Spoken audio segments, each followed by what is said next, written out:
Il est porté par la région Auvergne-Rhône-Alpes. Il est destiné aux jeunes en situation de décrochage scolaire, des jeunes de 16-25 ans.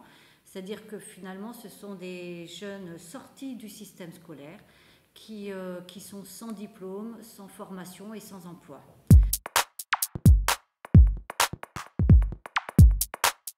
Le DGA de la région Auvergne-Rhône-Alpes connaissait la méthode IOD à travers l'expérience de la Fondation de Nice.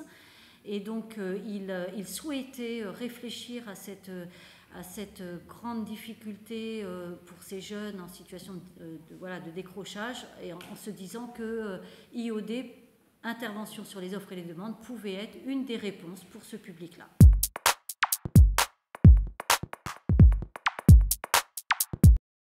Au niveau du territoire, la demande de la région, mais en même temps, c'était aussi la volonté de transfert, c'était de pouvoir développer une politique territoriale qui maille à la fois des acteurs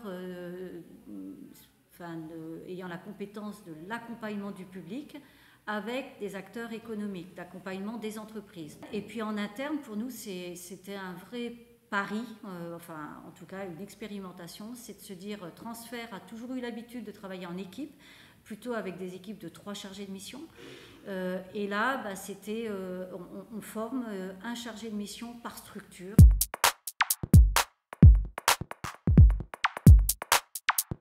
Alors, on a différents porteurs, à la fois des porteurs dont la spécificité c'est l'accompagnement du public, donc il y a les missions locales, on a une association M, il y a le CFAS, et puis on a un nouveau porteur, l'école Deuxième Chance, qui est arrivé récemment. Et bon, je ne les ai pas toutes citées, mais vraiment majoritairement accompagnement du public. Inséré pour former, en 2018, c'était une toute nouvelle expérimentation. On a commencé avec 6 porteurs de projets. Et puis dès l'année suivante, on est passé du coup à 12 porteurs de projets. Ça fait 4 ans qu'on a mis en place cette action. On est aujourd'hui, alors en fin 2022, on était avec 12 porteurs, et pour 2022-2025, on passe à 16 porteurs. En 2018, on a accompagné 591 jeunes et puis 1051 entreprises. En 2022, mai 2022, on était à 2920 jeunes et puis 4967 entreprises.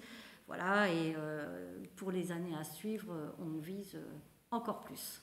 Ce qui est important aussi de noter, c'est que au bout de ces 4 années, 110 personnes ont été formées à notre démarche IOD, intervention sur les offres et les demandes, c'est-à-dire spécifiquement sur le projet Insérer pour former.